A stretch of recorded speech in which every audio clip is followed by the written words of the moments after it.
To tak punkt po punkcie i już.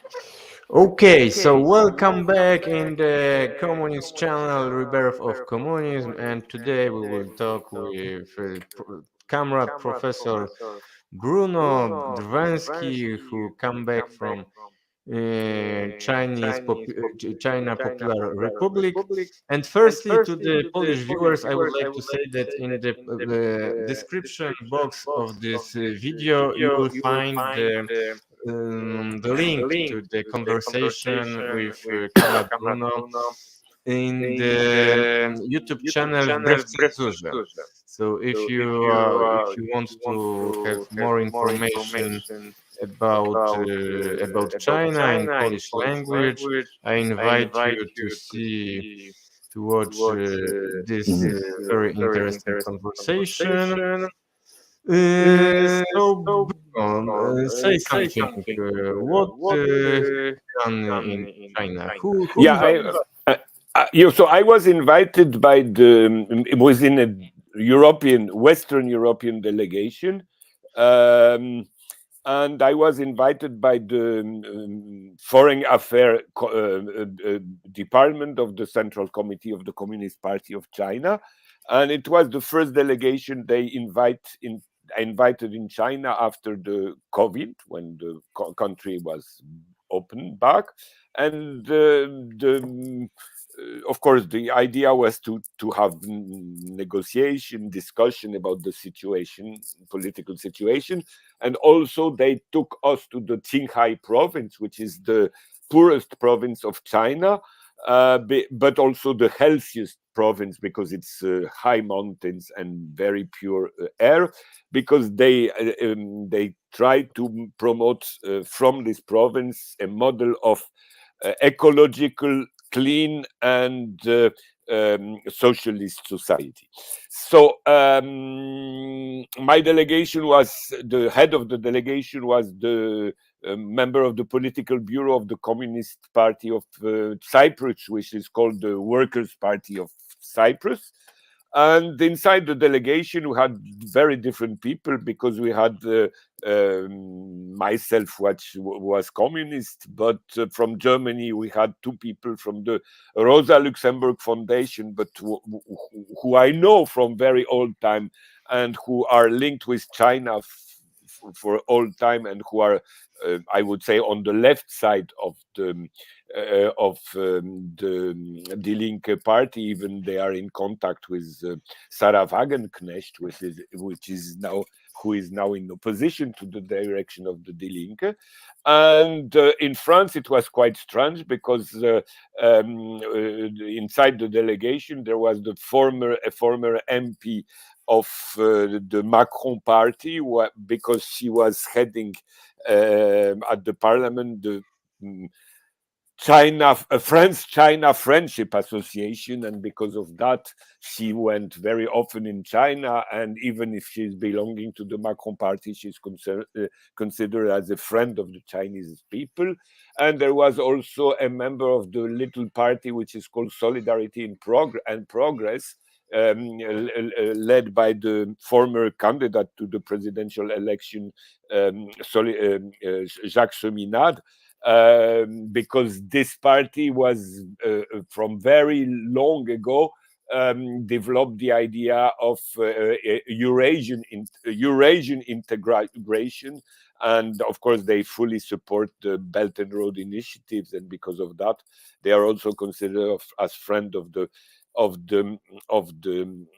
Chinese nation. So we had, I would say, two levels of delegation. We had a communist level, talking with Chinese communists about things linked with communism, and we had a non-communist part of the delegation, where, of course, the conversations were rather on broader political question, and mainly question of peace, how to promote peace and fight against the danger of war coming from NATO and United States, and the basic question that the Chinese do not really understand is why European bureaucracies are so pro-American, because they are even fighting against the interests of European bourgeoisie. I'm not talking about proletariat, but even the interest, the national bourgeois interest of French, German, Italian bourgeoisie are against the interest of United States, and Europe shouldn't stand on the side of Ukraine, but rather on the side of Russia, or at least to be neutral in this war and not take side with the United States. So that's the general question. Of course, we had a lot of, because it was 2 weeks there, so it was very long. We were in Beijing, we were in Qinghai, this province which is on the Tibet-Qinghai plateau, and which is people, for half of the population are from national minorities. And then we went to Chengdu, which is the capital of Sichuan province. And we had a lot of visits, of economical visits, social visits, settlements, new settlements, how they fight against poverty, how they want to integrate people, how they want to integrate people from different ethnic minorities, how they want to create local democracy, what is the role of the basic organization of the Communist Party in settlements, what is the role of the Communist Party's organization in enterprise, in of course state-owned enterprise, but especially in private enterprise, how they work, what they can do, and how a communist function in a private society, in a private enterprise in people's China. So we had a lot of discussion about their understanding of democracy, or people's democracy, or what they called people's dictatorship, people's democratic dictatorship. Oh, that's the official term they use, people's democratic dictatorship. So we have, I mean, a lot of things within these 2 weeks. And of course, China is a huge country that you can imagine, with very big differences, and with strong contradictions, social contradictions, regional contradictions. And I remarked that, of course, inside the party, officially they have more or less the same line, but you understand quite well that feelings of the people are not really the same. There is a word, I would say, in China, there is when you talk with a member of the Communist Party, there is a word which is a test. It's Mao Zedong. When you use the word Mao Zedong, if you have a very big smile and a lot of discussion about that when you first use that word, then it means this man in front of you is from the left side of the party. When you use the term Mao Zedong and you see the man is silent and change discussion to another subject, you understand he's from the right wing of the party. That's a good test. Go in China, and if you want to know on which side of the political scene your interlocutor is, just tell the word Mao Zedong, and then you will very easily realize on which side of the class border he's staying. But anyway, what I saw is that the Mao Zedong is basically very popular, and they explained us why they consider China is a socialist country. Of course, they say it's the beginning of socialism. It's not at all a developed socialism. It's only the first step towards socialism. But their argument that it's for a socialist country is very simple. They say, do you know any third world capitalist country where 800 million of people left poverty and 400 million are still um, um, um, under policies to let them take out of poverty? They say there is no such country. Every country in the third world, you don't see the regression of poverty. Everywhere poverty is growing under capitalism. And if in Western countries sometimes poverty is regressive, it's just because the Western imperialists are plundering the third world. So China is, because of that, a socialist country, because it creates progress for the masses and for the poorest. And this means that the CPC, the Communist Party of China, is on the side of the poorest and not on the side of the richest. Even if you have capitalists, even if you have a social contradiction, but capitalists are submitted to a planned economy by the state, and the key sectors of the economy are state-owned. So because of that, capitalism in China is submitted to the socialist direction, and that's the reason why we can say that China is a socialist country and not a capitalist country, like Russia, for example, or other countries they talked to me about. Of course, we can discuss about this interpretation of socialism, but that's the fact that neoliberal capitalism creates more and more social polarization. In China, it's the exact contrary. Poor people are taken away from poverty to, let's say, a middle class standard. And that's quite amazing, because I was in the poorest region of China. And when you see the capital of Shanghai, you know, it's a city much more developed than most European cities. And when you go to the countryside and you see the shepherd with his iPhone paying what he buys with his QR code, because in China you very rarely use now paper money. You mostly pay by QR code.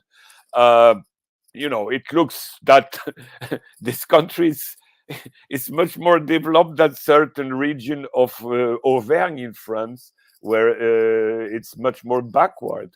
So I was really surprised to discover that.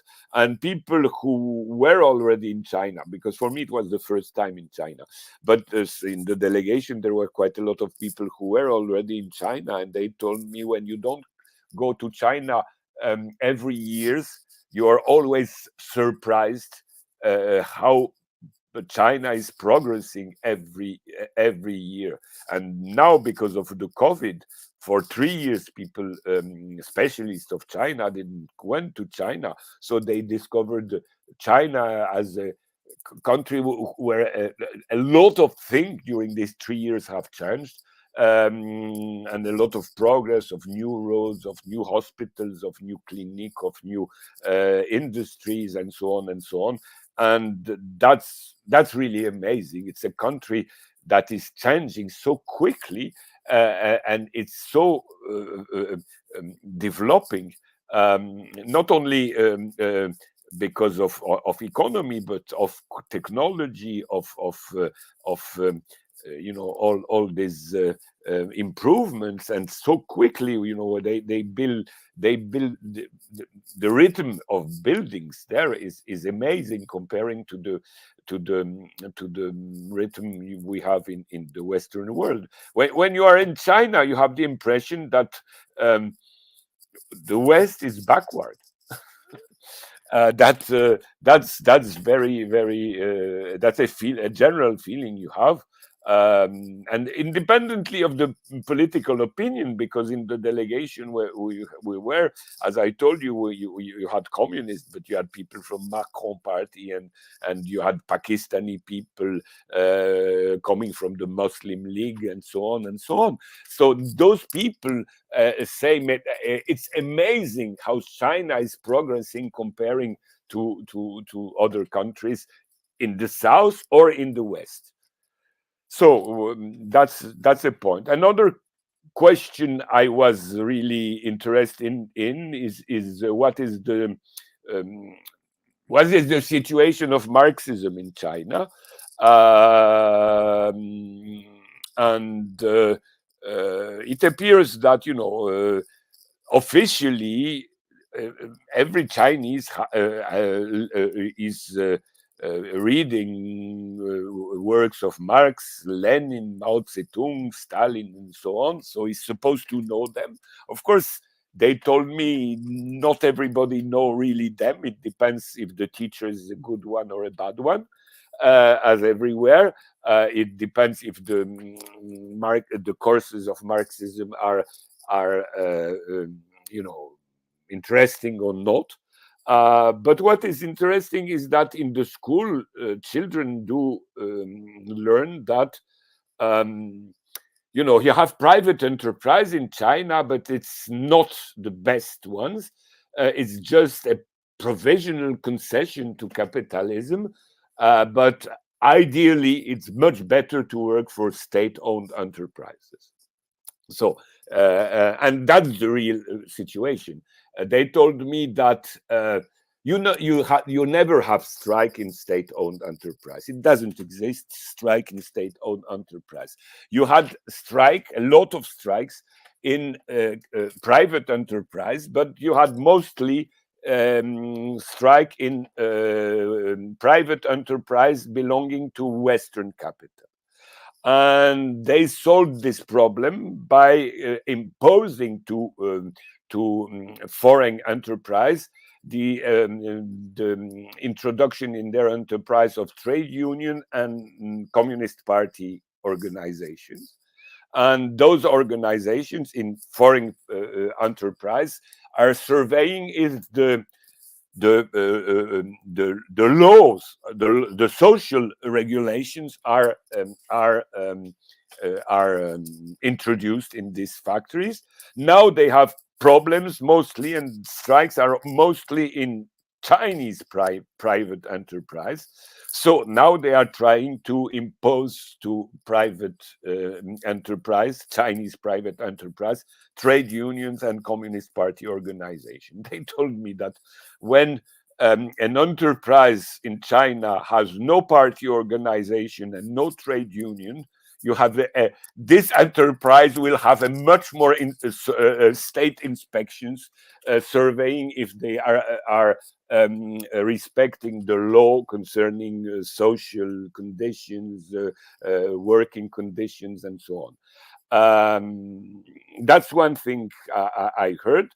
And concerning how functions the party, it's interesting because if you want to be a member of the party, of course, the party organization must accept, but also there is consultation in the settlement where the people is living and in the enterprise he is living. And if people says that this person is not good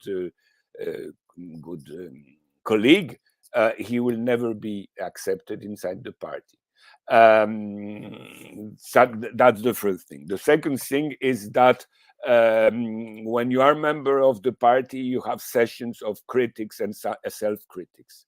And so you have to improve all the time, not only your political education, but also your moral behaviors. And you are always under criticism of other comrades, but you are always also under criticism from non-party members inside your enterprise, inside the settlement you are living. So you are always you cannot be in the party without any control and when you have higher um, uh, position in the party or in the government, it always looked like that. That you are sent to another settlement or to another town, and there you have opinion from people there if you are good or not, and you make a round, a circle in different town, different settlements, different enterprise. And if the opinions concerning you are well everywhere, then you are going to a higher stage of the party administration, on the local level, on the regional level, on the provincial level, and at the very end on the national level. But even at the national level, the Central Committee members are always under scrutiny of the what they called it, the Control Commission. And the Control Commission has the right to check every member of the Central Committee, to make inquiries. And in fact, they told me that the Central Control Commission has more power than the Central Committee. They have no administrative power, but they have power on Central Committee members.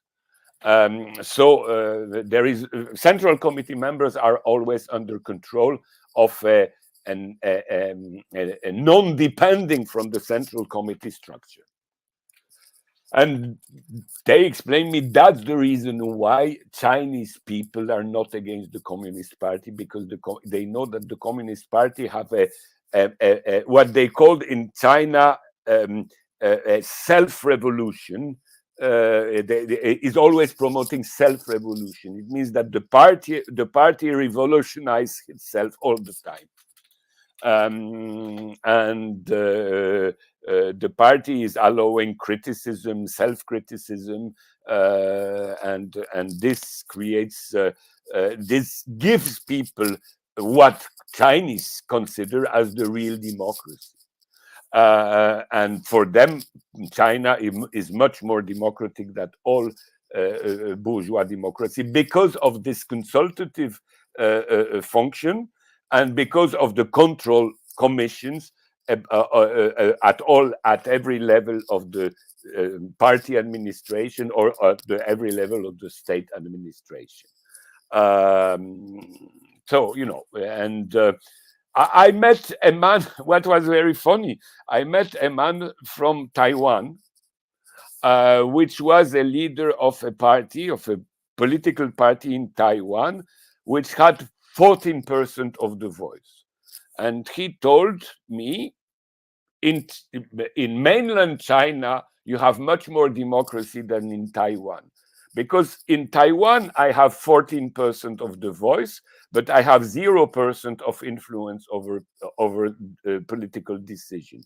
In mainland China, you have the Communist Party, but you have 6 or 8, I don't remember, 6 or 8 other political parties, which are belonging to the what they call the Consultative Committee, People's Committee of China, and those parties are systematically consulted by the Communist Party for every decision. And he says, if I was in mainland China and not in Taiwan, with my 14% of voice, I would have 14% of power. In Taiwan, I have only 0% of power. I can tell what I want, but it has no influence at all on the decision. The decisions are taken by the party, which for 5 minutes every 5 years have 51% of the vote. But they have 51% of the vote 5 minutes every 5 years, and it gives them 100% of power for 5 years, which is not the case in mainland China. So, you know, it's important to know that now in China, they really believe that their system is much more democratic than the Western liberal system. of course, I was supposing all that, but it's good to hear that and to have the explanation how this system really functions and why they say we are much more democratic than the Western liberal fake democracies.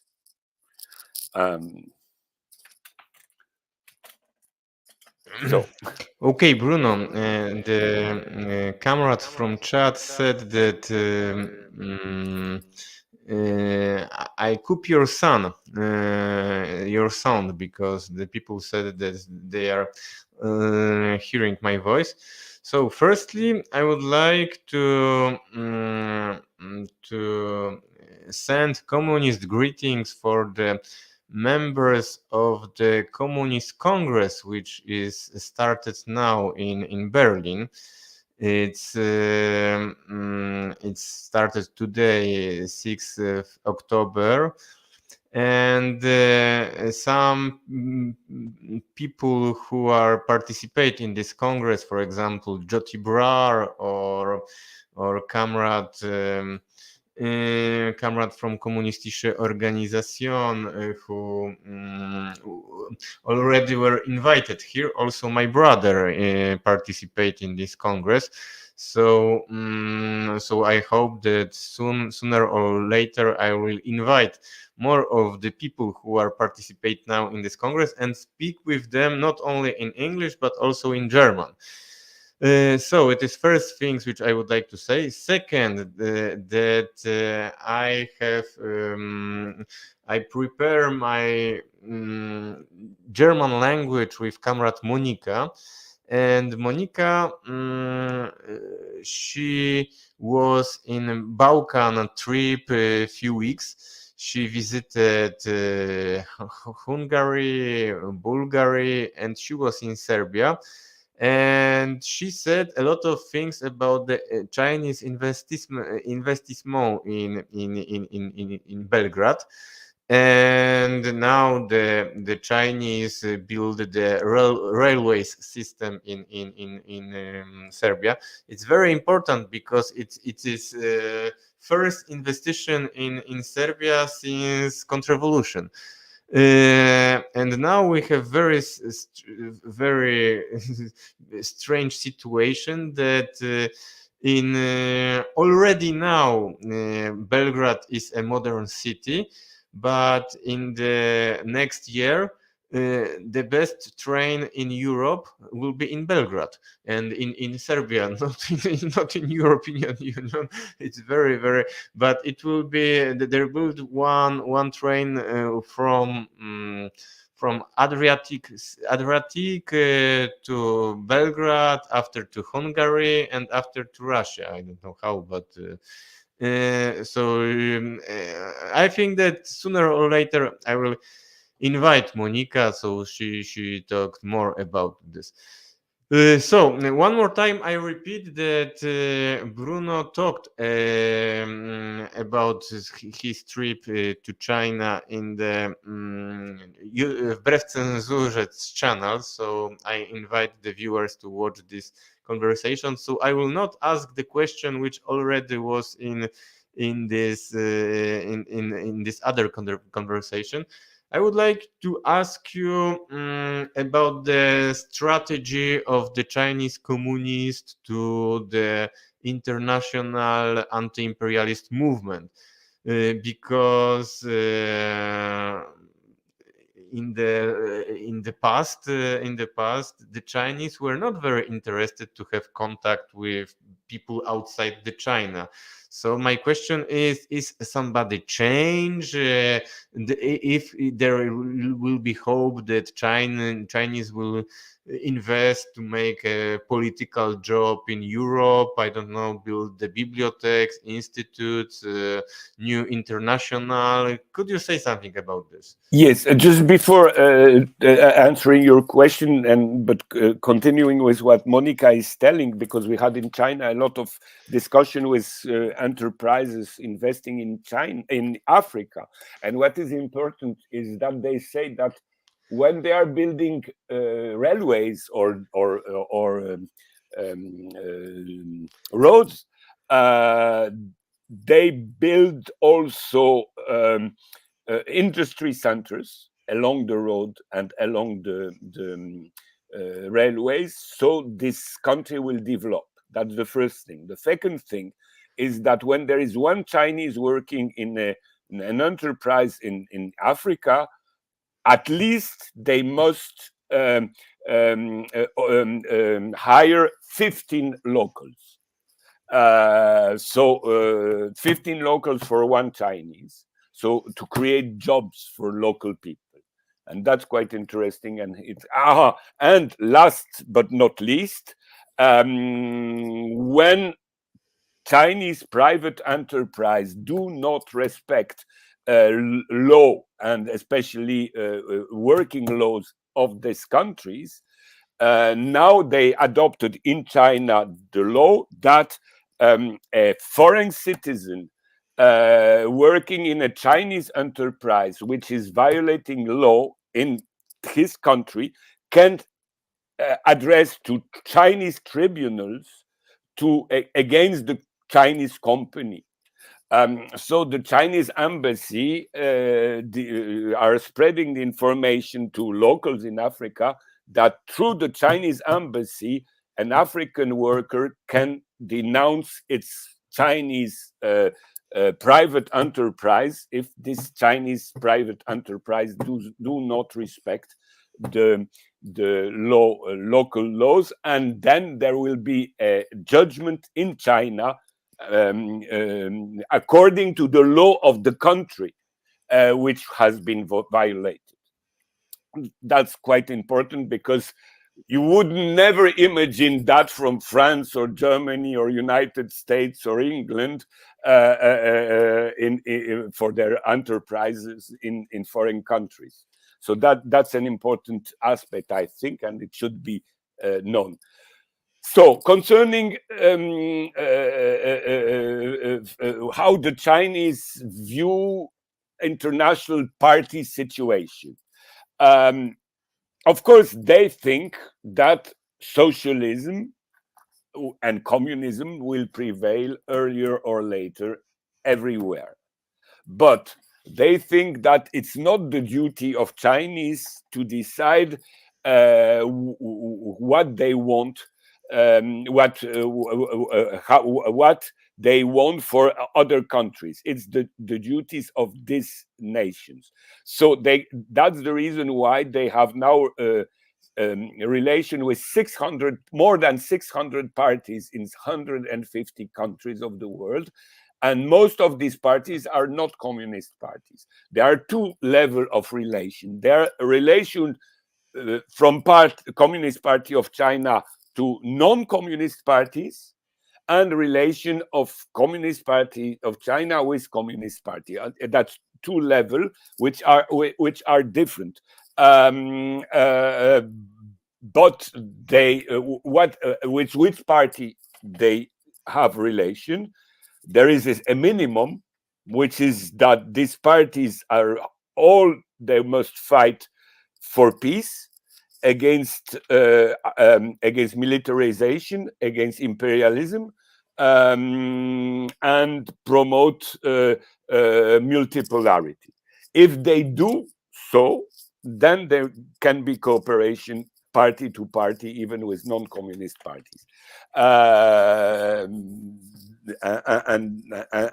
that's the point.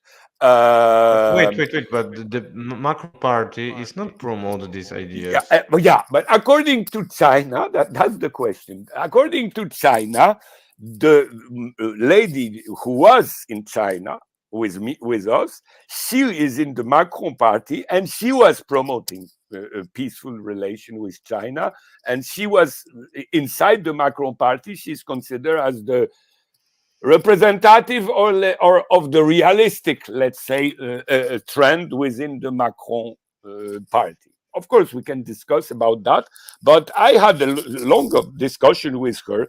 And first of all, I must say that she is not very politically clever. And yeah,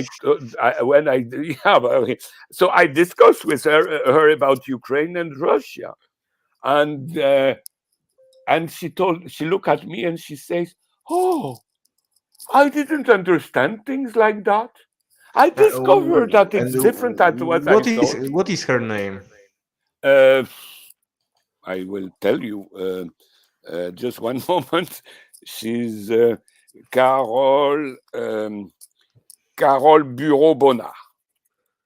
She's not anymore MP. She was MP on the last before the last election, and she was in the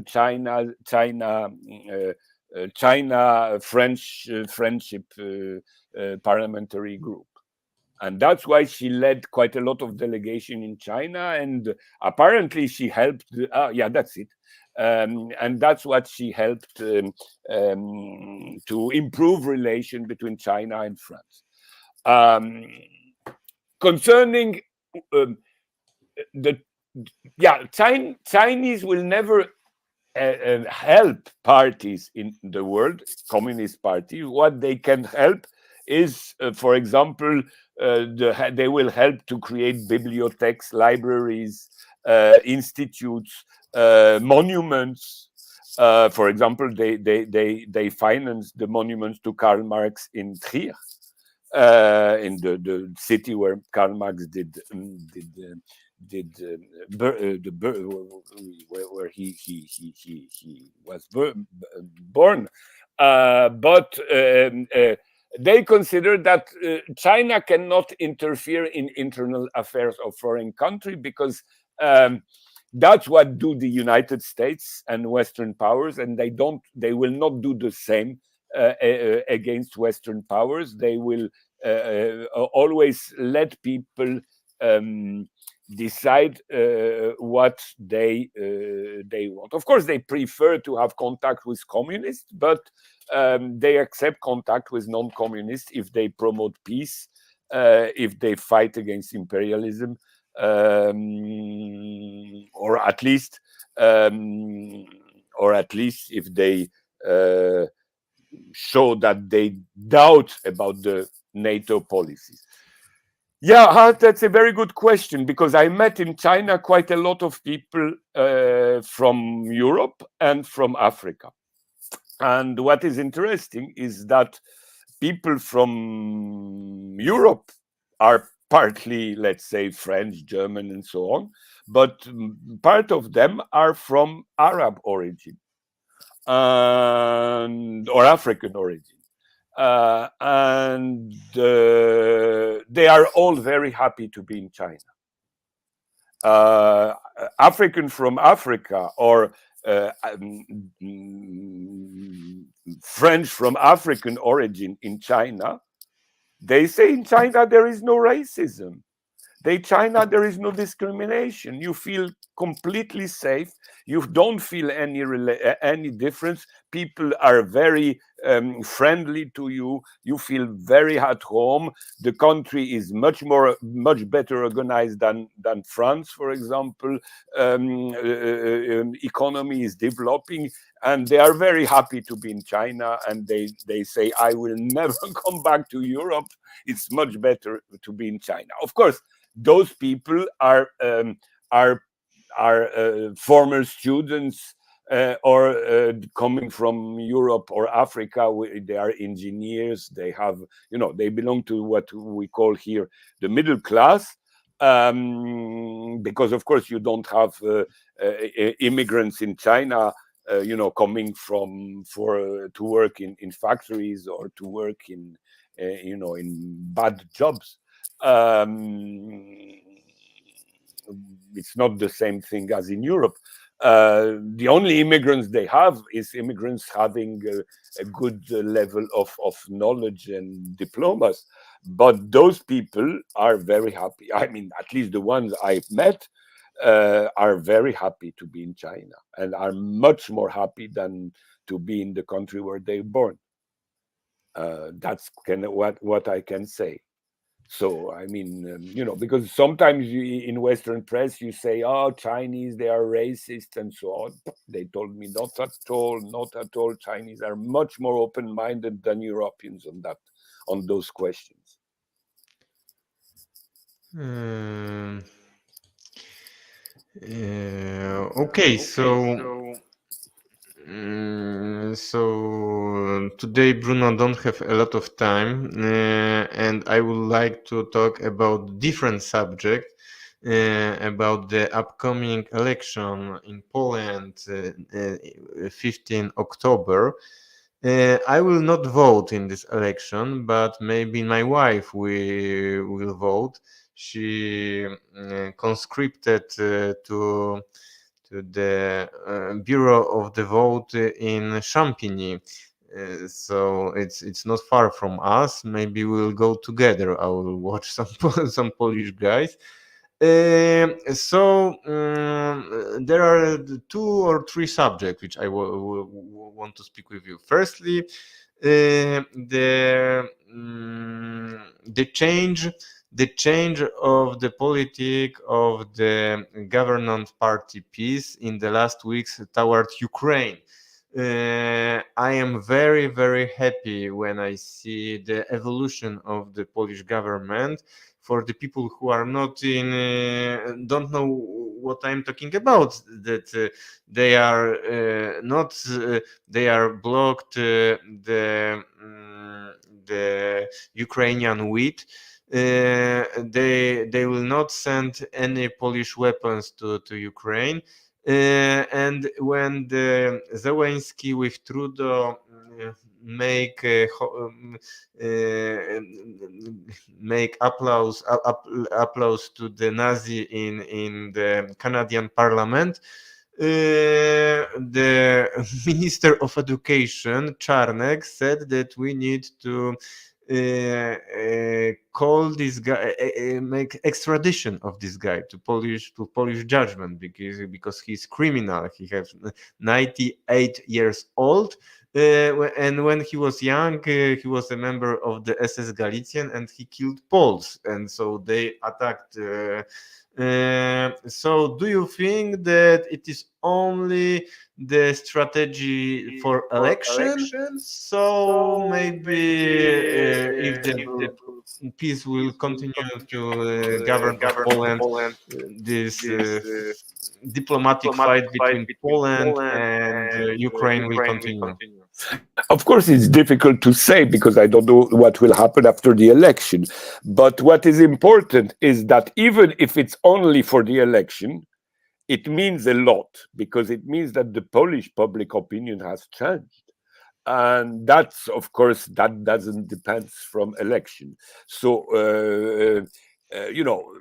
the future Polish government, from peace or not peace, will be a government anyway that will be under observation, I would say, of a Polish public opinion, which is much less pro-Ukrainian now than it was 1 year ago. So for this, I would say there will be some change.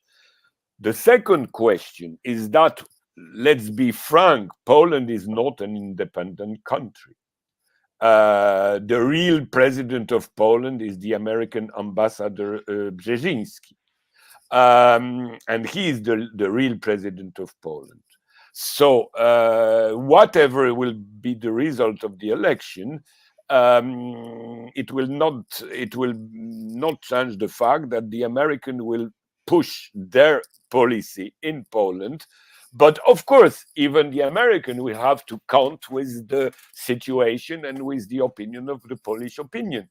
They cannot do everything they want. They have to adapt to the reality of the country they dominate, and that will be the case in Poland. So I don't think there will be radical changes in pro-Ukrainian policy of Poland in the next future if there are no radical changes in Washington. But what is interesting is, of course, the fact that in Washington, the American establishment is more and more divided toward Ukraine. That's That's the point. And the second thing, of course, that Ukraine is in fact in a very bad military situation, not to talk about the economical situation. So, of course, Poland, even if if even if the new Polish government would like to help Ukraine as it did earlier, they will not afford money for that. Now they have they cannot do what they did. The inflation in France is for food is about 20%, but the inflation for food in Poland, as I heard, is about 30%. So Poles are more poorer and poorer. So this reality also is important, and will provoke earlier or later some changes. Yeah, I didn't. Yes, I would like to say that it's very good information about Polish society, because I think that Kaczynski is intelligent person and he know how to win an election. So if he decided that 1 month ago peace totally change his politics towards Ukraine, it's only because he wants to win election and make the same thing like in Slovakia. The only party which in the most important program was stop sending weapons and start sending money to Ukraine, and it's a program which you can win election in Eastern Europe now, and from Visegrad group, 4 countries, Hungary never sending weapon to Ukraine, Slovakia stopped the sending weapon now, Poland not sending Polish weapon, but all the time are the Western weapons which came from Poland. Only Czech are all the time the Atlantist. So it's mean that Polish society is against this politics, because I am living in emigration, and most of the information about Poland is from media, and media create the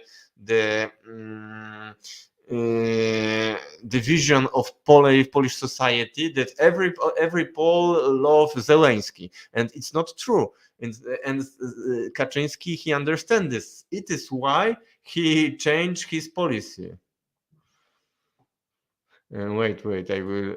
Yeah, that's Oh, and especially the electorate of peace is much more anti-Ukrainian than the average Poles. It means because there are peasants, little towns, the eastern part of the country, where feelings toward Ukraine are much more negative than, let's say, average.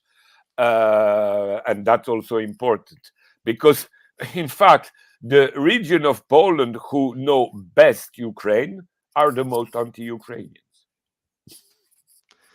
That's also something interesting. Because of course the Ukrainian border region are Western Ukraine, which is much more fascist than the rest of Ukraine. So it's normal that in the Polish borderlands with Ukraine, the Ukrainians they know are bandits very often and cannot be supported by Poles.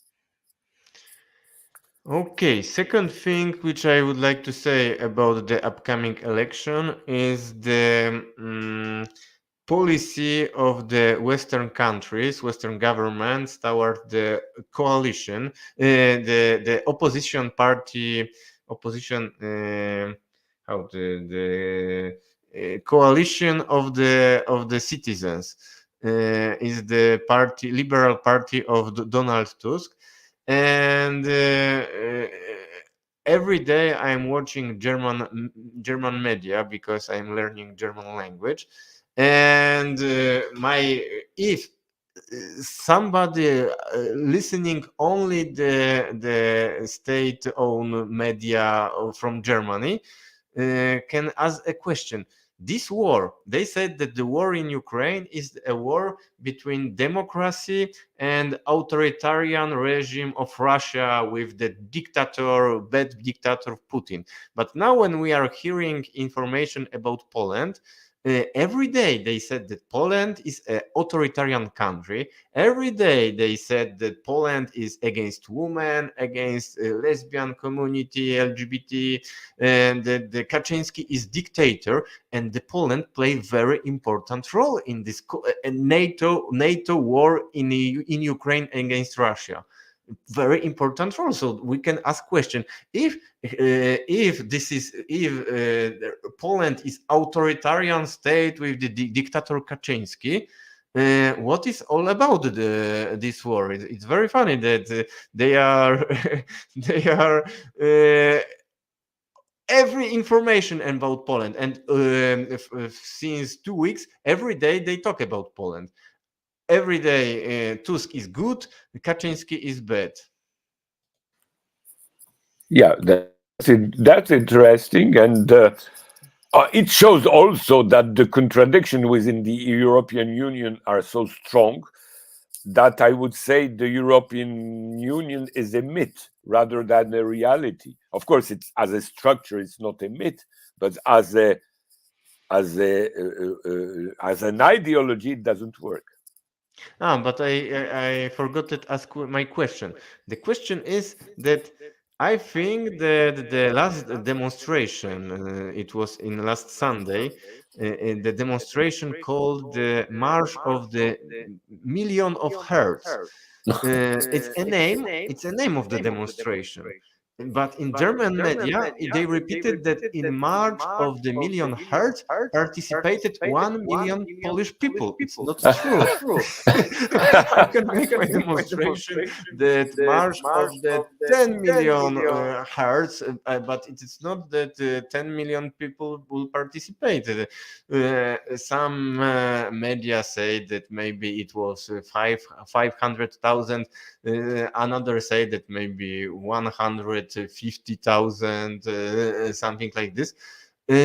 But from the Polish reality, when we see that Warsaw totally is against peace, when the corporate media are totally against peace, I think that they prepare the scenario of the color revolution, that the day of the election, they will say that it's Donald Tusk who win this election. And even if peace will have a majority of the votes, they will not accept this, and they will have make a color revolution. What do you think about this? I don't know. Of course, it's a hypothesis, which is interesting, but make a color revolution. I don't think.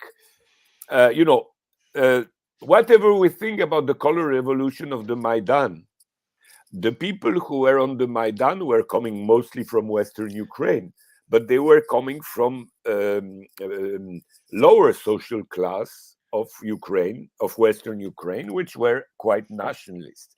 In Poland, the electorate of the opposition is rather middle class, and middle class do not risk. It's rather the peace electorate that can take the street, and have the courage to do something. I don't really see the people voting for Tusk having the courage, because at least it needs some courage to have the courage to create a color revolution. Maybe I'm wrong, but that's my point of view. Middle class are shouting, are talking, are sending mails, are on internet. But middle classes, they don't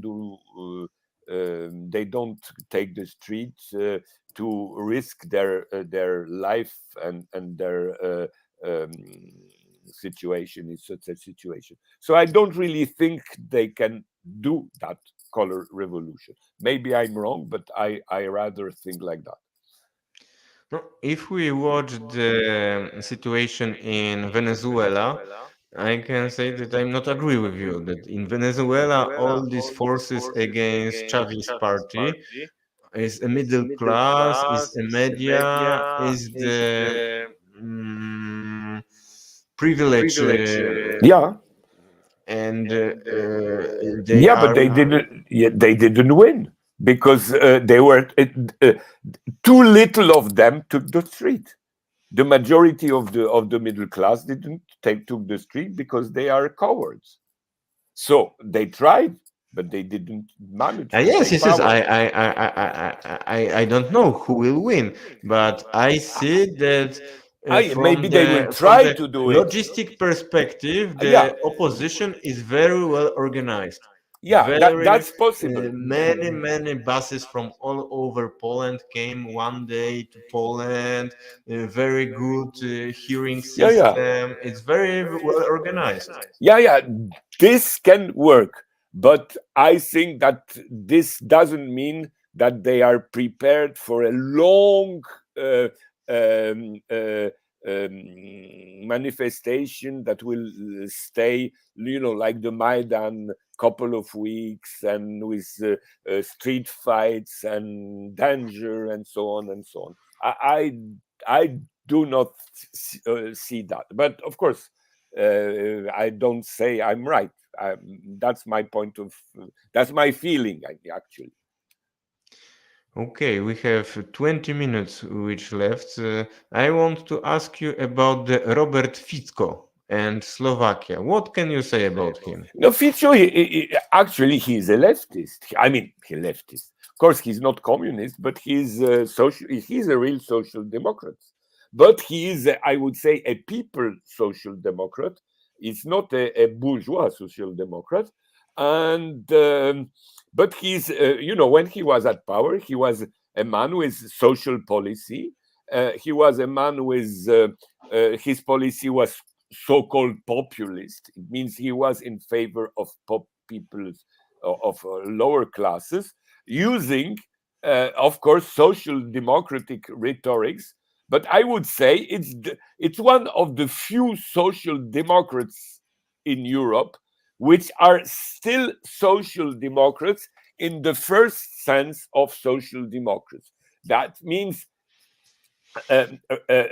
reformism, but an extent anti-capitalism. That was the basic um, arguments of social democrats in the pre-war period, that they will finish with capitalism through elections, and that's what Fico is doing. Most of social democrats now in Europe, in North America, they are not anymore social democrats. They are liberals with some social colors, but that's all. Smer, the party of Fico, is much more left than other social democrats. And of course, that's the reason why they called him populist. But if it's a left-wing populism, and I have nothing against it. Of course, I would prefer to have communists in Slovakia, but in the situation we have, the Fico party is the best one. But do you think that it is the only one situation in NATO country that the leftists won election is against supporting Ukraine, or it will start some wave of the changing of the regime? What is interesting in Slovakia is that the anti-war movement is coming from the left. In most European countries, unfortunately, the anti-war movement is mostly coming from the right. Of course, situation in Germany is a little bit more complicated because AfD is a right-wing party, but we have Sarah Wagenknecht, who is against war and who is trying to build a leftist anti-war coalition. If she succeeds, then the Slovakian situation will be the same situation as in Germany, and it will change a lot. But for the moment, we have to observe what Wagenknecht will do. Czech communists are also against war. And in Czech Republic, communists are quite strong. And they participate to anti-NATO, anti-war manifestations. So if you look Germany, Czech Republic, Slovakia, you see that in a couple of countries you begin to have leftist anti-war parties. So maybe what happened in Slovakia is just the beginning of a new tide, which would be a good thing. But just we have to observe what they will do after the election. There's a question: are there a lot of the decommunization law in Czech Republic, or are communists allowed to organize openly? There are anti-communist decommunization law in Czech Republic, but at least communism is not forbidden, and a communist party exists. Even two communist parties actually exist in Czech Republic, and they are relatively strong comparing with communist party in Poland, in Hungary, in Romania, or in Baltic lands. And that's the reason why the decommunization laws are not so easy to introduce in Czech Republic, because every repression can be carried on if the balance of power is in the favor of the repressive authorities. But when the balance of power is not so strong on the side of anti-communists, then whatever the laws are, they are applied in another way than in a country where the balance of power is in favor of the power. I would like to return to the discussion which were taking place in European countries when the special military operation in Ukraine are started. And they said that we no longer will finance the Russian terrorist state. And they make a big contract with Azerbaijan, starting to send a lot of money to Azerbaijan. And because of that, Azerbaijan made a blitzkrieg against Armenian. In one day, he won a war. Did you heard some criticism of policy of European Union that it's from our money Azerbaijan make this very modern army and killed Armenians? I didn't observe such things. Of course, they criticize Azerbaijan, they criticize Turkey, but they don't connect it with the fact that Azerbaijan has good ties with Western powers for different reasons. Among other, oil is important. But of course, we have to remind that to people that yes, Azerbaijan is strong due to Western powers. And it's shown a tragedy. The collapse of the Soviet Union is a very big tragedy of the people who lived in the ex-republic, Soviet Republic, because in many places all the time we have war in Caucasus, in Ukraine. Also the situation in the Kazakhstan, Turkmenistan, also there is some problems. And it's very funny that they in the propaganda they try to show the collapse of the Soviet Union like a big victory of the humanity and the freedom. and we see that it is tragedy for all these people. All this every day now they shown the Ukrainians from Nagorno-Karabakh which flees to Armenia, and Yeah, I it's even just 2 weeks ago I published a book about what I call socialism 1.0 and how this socialism was in fact much more successful than they say. So I wrote about that, and in French. So we will see if people where will is buy this it. book, in Telga? In Delga, yeah, in Delga. It's I have this. Here's this. Just one moment. It's like just like that. Socialisme réel, un bilan globalement positif. You see. And that's Tereshkova. So I will find. Oh, it's 10 euros. 10 euros. Yeah. That's it. That's this book.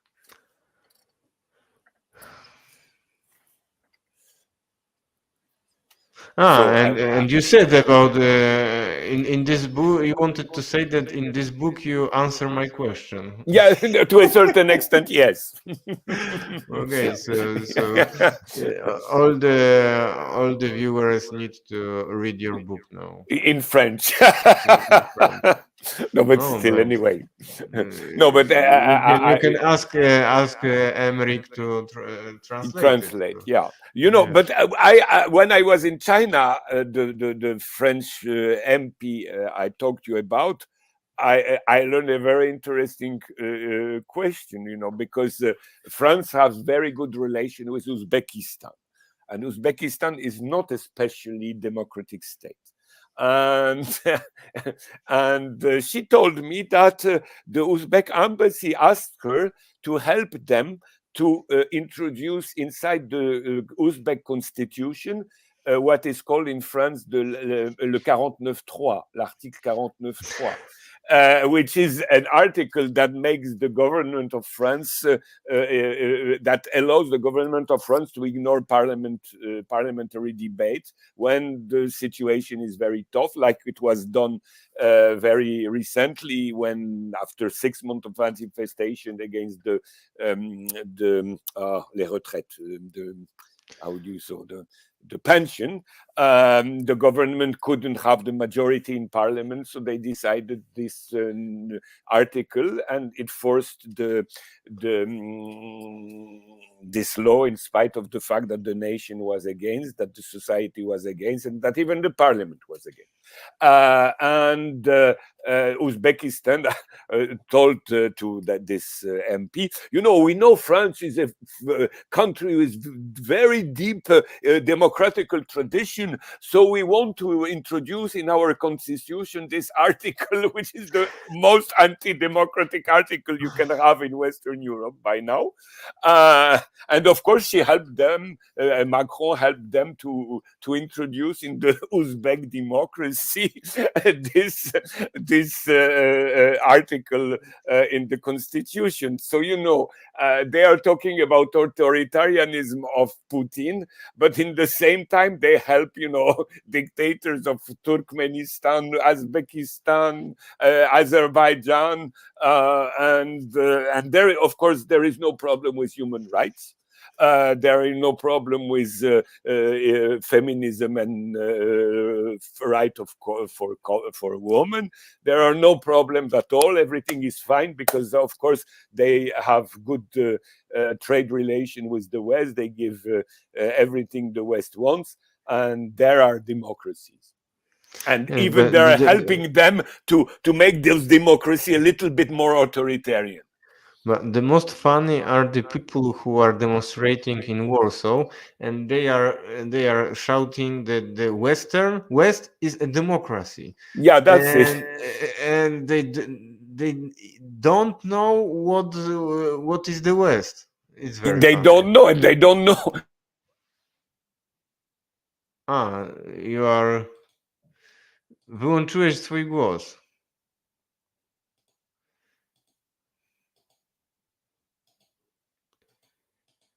Bruno, wyłączyłeś... Yeah, yeah. So I would say, if I was in Warsaw, I would go with the Uzbekistan flag at the manifestation, because Uzbekistan is the vanguard of the Western democracy. Okay, thank you, Bruno, because today you have less time than normally. So, what is your prediction to the election? Who will I win? think peace will win. I think, but it's pure intuition, because I think peace will win. But of course, because there are no choice. In fact, there is no left at the election, real left. I mean, social left. So there is nobody to vote for, and people remember that when the liberals were in power, it was very bad. So I think that the peace will win, especially because of this Ukrainian change. But maybe of course, I'm not sure, but that's my intuition. I forget it to ask you about the very famous interview which made Piotr Ikonowicz for the Onet. That's terrible. I was, for me, it was a disaster, because I knew that Ikonovich was supporting Ukraine and so on. But I thought that after 1 year of reality, he would be a little bit more objective. And it's the exact contrary. And I think that he found there some interest. I don't know which one, but I cannot believe he is really convinced that NATO and American occupation troops in Poland are necessary against Russian imperialism, quote. Because he's not an idiot. So it's impossible he's believing in what he's telling. Maybe he became an idiot. But no, I say not. I think not. I think there is something behind, some interests, or they found something about him he don't want to be known, or they promised him something, but it's a real moral disaster. I'm really deceived. I didn't think it could go so far in the decay of a man that made quite a lot of good things earlier. I mean, he was in Yugoslavia in 1999 against the bombing of Yugoslavia. He went there at that time, and now and he participated in the anti-war demonstration yeah, that's against war in Iraq in yeah, 2003. that's why I cannot understand why he's supporting Ukrainian fascists, because he knows he knows peoples that are coming from Ukraine. He knows people telling him all what's happening, all the police state that has been built in Ukraine. He knows what happened in Odessa. He knows what happened in Donbass. He knows all that. So that's a pity, but that's the fact.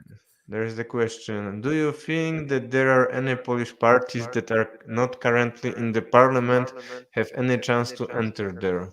I think not. I think not, because there are no real alternative new party in the competition. So I don't think there will be some. Basically, I don't see many change possible. Okay, so with this pessimistic Yeah, that's perspective, basically. we need to finish. So thank you very much, Bruno. and I hope that Yeah, okay. in November there will be more Better news. conversation. Yes, yes, but also I will be more active because Aha. now I am all the time I'm preparing to the German questions Yeah, and yeah, I also understand. another things. But I will Yes, I come back. understand. Okay, Okay, okay, so okay. thank you. Bye bye. Yes, so, okay.